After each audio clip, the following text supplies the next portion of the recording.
After about 30 seconds, take a nice deep breath, blow it all the way out. And I want you to keep your spine tall, eyes on the same level, and just glide forward a little bit. And you can feel that tension build up nice and strong in the hip. If you're feeling this pretty strong, try it on the other side and just see what it feels like on the other side. Because I think you'll find they can be very similar, but you'll find that one side's typically easier than the other. With these guys, again, it's taking your time doing stretch. Typically what I recommend for people is doing that 2 or 3 or 4 times. So just a little bit, I build tension, I'm good. I can relax. When you look at muscles on a microscopic level, when they contract, they come together. When they relax, they kind of come apart. When we have short, fibrotic, tight muscles, they'll kind of get matted together and kind of adhered together. When we go to stretch a short, tight muscle or a knot, basically that guy's going to protect. So when I get tension on there, it's going to grab on and protect. After about 20, 30 seconds, it will kind of relax and get used to being at length. Then you can go to that next level. And you can kind of get a better stretch that way to stretch those muscles. If I get this guy where it's really tight and I just try to pull a stretch really hard, you're going to stretch around it. You're not going to stretch where the problem is. So taking the time and just taking that tension, let the muscle get used to it, sink into it a little bit more. You'll find you'll get much farther with your stretches and it'll be more effective. And like I said, this is a stretch that you can do so easily throughout the day. It will help a ton, especially if you're really feeling it in the hips. Hip mobility is huge for low back pain. If the hips are not doing their job, guess who's eating up all that stress and doing the work? The low back. It's just that they go hand in hand. So if anybody comes into my office with low back pain, which is a lot, one of the main things we're going to check is hips. What's the function there? Kind of rule out what's going on, because typically pain is a product of something not moving the right way for long enough. Pain typically goes away pretty quickly. Correcting the issue and having a lasting correction, it just takes a little bit of time and dedication, but it can be done by everybody. Does anybody have any questions about any of that? Any questions at all? Yes? How many times during the day should we do those stretches? So typically, initially we start recommending people start 2 or 3 times a day. So, Each one? Yeah, what's that? Each stretch? Each stretch, yeah. And typically what we'll do in our office, we kind of have we'll put together a plan for a person. So here are your exercises, here are your stretches that you need to be doing. We typically start with stretches because more often than not, people need more mobility than strength. The strength aspect we want to build back up after you're moving the right way. So initially it's just getting good mobility, and we'll help with that aspect of things. But yeah, initially 2 or 3 times a day. What I tell people, we call it low-tech exercises. You don't need a lot of equipment, you don't need a lot of stuff, you need to be able to do it anywhere, because if you have that, people are more likely to actually do it than if it's, you have these real complicated things that you have to try to twist and move in like a certain way. It's hard to do that. The vast majority of people won't do that. So yeah, 2 or 3 times a day would be what I'd recommend. And honestly, with this one here, heck, you can do that thing 1,000 times a day if you want to. That one just feels good, if you ask me. Yes? Is for stiff neck or stretching your neck? Yeah, so for stiff neck, as a rule, that's going to be those big trap muscles that go out here and come all the way up. 2 things. Are you a stomach sleeper?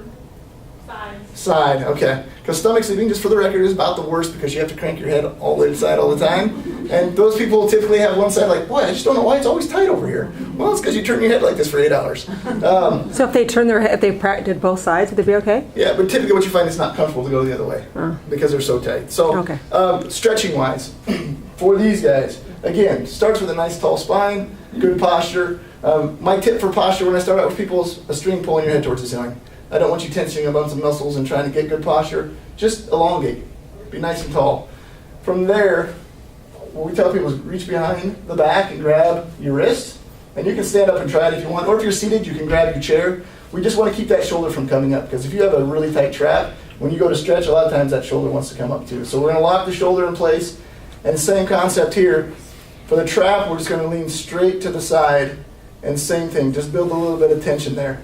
Hold it for 10, 15 seconds, and you can go a little bit longer. And after you do that, same thing, take a nice deep breath, blow it all the way out, drop the shoulder, drop the head, and just open those up.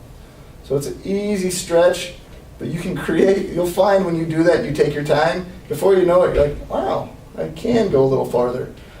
You can do other stretches because the trap's not the only factor. We talked about that levator scap muscle. Hooks right in the corner of that shoulder blade. It comes up and attaches in the lower neck, and its job is literally to elevate the shoulder blade. It's called the levator scapula. It elevates the shoulder blade. to isolate that guy, when you're straight to the side, all you're gonna do is you're gonna turn your chin down to your chest, and if you're tight there, you'll feel it pull right down to the corner of that shoulder blade. And you get nice tension on that, and same concept here. I'm gonna give it a little tension, I'm gonna give it some time, and I'll sink down into it. Now, what I always tell people is, when you find one that's way tighter than the others, spend a little bit more time than that guy. You don't have to do all of them for 30 seconds, 3-4 times. You don't need to spend 15 minutes stretching, but you should. But if you find the one that is really tight, isolate that guy, because that's going to be your big one. And then the last one, this is one that doesn't get hit enough. You hit a little bit of anterior trap and anterior scalene muscles. So when you're same thing, you're to the side, stay right there and rotate that chin up, and you can feel those guys pull from first rib all the way up through here. And that's another one around the neck that gets a lot of tension, because as we start getting forward, the anterior scalene starts to get short and tight, and a lot of times that will be an issue for people they don't identify. So with us, the ART, we do active release technique. It's the soft tissue technique. We're going to get through the tissues that we find are tight so we can expedite that process so you can start seeing results faster. We're going to give you exercises and stretches because that's just part of it. We'll see you for 10 or 15 minutes. You're outside of the 23 and a half hours, the rest of the day. You got to do some stuff on your end too. So stretches are a huge part. If you go to a chiropractor right now that doesn't do ART, you need to try ART. Really, it's a big, big difference. It's Little plug there. Thank you. But it is. Well, what I always tell, because we have people that come from other chiropractors, and they're like, "This is so different. This is Yep. totally different." I don't feel like it's that different. Oh, it is different. But it is, and we hear from enough people, because if you think about it, it just makes sense, and this is why we practice the way we do. The muscles, ligaments, and tendons, they attach into the joints. If you're not addressing both, are you really getting best results? The hard part with ART and why a lot of docs don't do it is because it takes more time. I think that's one thing we're willing to sacrifice because we get good results. Patients typically are extremely happy. We get lots of referrals because of that. I think it's a good way to do business. We build it just fine. I think what you'll find if you haven't been to chiropractor that does ART, you should experience and try it out and see if it's a good fit for you. Any other questions?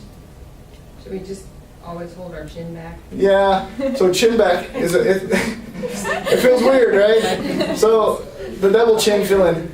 Here's a good rule of thumb. So it feels weird to do that, and I catch myself doing this all the time. How many of you, I do this all the time, I'll walk into Hy-Vee down the road here, and I'll look at myself and kind of see myself in reflection, and my head's out here, I'm like, geez, what are you doing? Stand up, gee.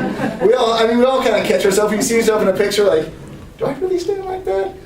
Good rule of thumb, if you just kind of make a gun, put it right on your sternum, chest bone, you should be able to have that chin behind your finger. If you're out in front of that, you're too far out. If you're back there, that should be a good position. So it's kind of hard to do to kind of catch yourself sometimes when, like you're sitting at a desk. That's when you'll really catch yourself here. If you do it, you can fake the funk a little bit. Like, no, I'm doing pretty good. But we know really we should be back here a little bit more. So it's a small gun. It's a little gun, not a big gun. But it's just kind of a good rule of thumb, have the chin back. Can you show that angel wing stretch real quick? Because that was in the last one. The angel wing. Oh, Back wall up the wall? angels. Yes. You can go over there. I'll bring that. Okay. So wall angels. Okay. You guys can kind of see here. So this is He pretended on the door. on The door. Here, I'll print over here. This will be better so you can see me. So on wall angels, this is an exercise we give to repattern movement and posture and how we engage muscle. Because really, like I said, if I'm here, every time I'm bringing my arm up, trap, shoulder, levator scap, all these guys, I'm activating them all day. What you'll find if you roll your shoulders forward and you try to bring your arms overhead, it doesn't go so well because the shoulder blades play a role in shoulder motion. When I roll my shoulder blades down, I'm in good posture. All of a sudden, I can get my arms all the way back here and have good motion. Oh. Right, I'm good. We're good. For wall angels, we use this as a measure, and it's a good measure because the person can realize how much they do or don't move, and they can see their improvement. So the exercise is this. You put your heels against the wall, your glutes against the wall, mid back against the wall, and see where my head is away? I'm going to take that chin straight back so I'm against the wall. This, quote unquote, is good posture. This does not feel comfortable for me. Like I said, I don't have great posture. I've worked on it. I'm much better. I can get here. I used to not be able to get here at all. Next part is arms straight out. You're going to take the elbows straight back against the wall, and then you're going to roll the hands up so that you're nice and flat. The goal here is to keep everything in contact. Heels, glutes, mid-back, head, forearms, and wrists. And it's called wall angels because it's kind of like a snow angel. All I'm going to do is I'm going to keep everything in contact. I'm going to slide these arms all the way up and come all the way down. Try this when you get home because I think you'll be shocked how hard it is to do. You'll feel it. You'll get highlighted the areas that are tight on you. If it's your pec muscles that are getting you, you won't be able to rotate. You have a hard time getting back. Is it shoulder, mid-back? You'll feel a pinch back there, and you'll want to do this as you come up to get away from it. You'll have compensating patterns, but this is a nice one because we'll have patients all the time, and this is how I was when I started. Here, I couldn't get back, so I really tightened my pec muscles. So I couldn't get here, couldn't get there, it hurt. I wanted to compensate here to kind of get back. It was really a hard thing for me to do, but as you can see, working on it, being consistent, you can make a change, and you can get that motion. And so, do I always have great posture? No. Do I correct it regularly throughout the day? Yes. Do I feel much better at the end of the day? Yes. Do I have the massive knots in my traps? No. It's one of those things you can change it if you're just consistent. And this is a nice little exercise. Did he show the sternal press aspect of that too? No. Okay. So there's other parts to that exercise where we can start working on the strengthening too. But for right now, we'll just focus on stretching and mobility. It's a simple exercise. It will highlight your deficiencies, your lack of mobility, but it's a good measure because I used to not be able to hear. I know now I can get here and I don't have any problems and I move much better. Quality of movement is huge. It's just absolutely huge. Not only will it prevent injuries, but we talk about that mobility scale. That's kind of scaled because obviously as we get older, we're not going to have the same 75% mobility as when we were 23. It's scaled a little bit there, but you should be able to maintain your mobility. You see, how many of you see those 70, 80, 90-year-olds that are still out just trucking along, moving around, chipper as can be? Those are the people that say, well, I've always stayed active. I've always taken care of myself. I've always done this. I've always eaten healthy. How much is your health worth? I think that's what it comes down to. People come and say, well, how much does it cost? Well, how much is your health worth? I mean, it's one of those things. I think there's a value you can put on so many things, and you think that the money we spend on things, you don't get another chance. It's one go, so take care of yourself. And I think that's what we try to get across to everybody is take care of yourself. We'll help you along the way. We don't want you to be in our office anymore than we need to. We're back full. But we want to help people. That's our purpose of being here, is to help people live longer, healthier, happier lives. And the best compliment we ever get is people say, you know what, I never thought I'd be able to do that. Thank you so much for letting me play with my grandkids. Thank you. My golf game is the best it's ever been. And of course I'm taking credit for that.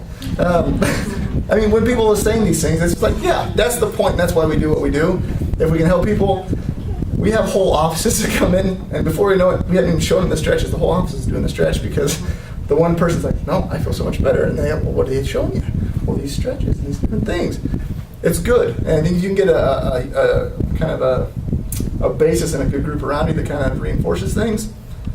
It's the best way to go because that accountability is huge. I can go on tangents all day long. I know. But I think it's one of those things I don't want to take too much of your guys' time. Do we have any other questions? Okay. Just so you guys know, if you are interested in coming to get an eval, I believe we have a sign-up sheet. Yeah, in the back. You can get signed up. Evaluation process. Our evaluations are usually 30 to 40 minutes. So we spend a good amount of time with patients. What we always say is if we can figure out what the heck is going on, we have a much better chance of figuring out how to help you. And where are you located? We're at 76 and Pioneers. So right across the street from Momo.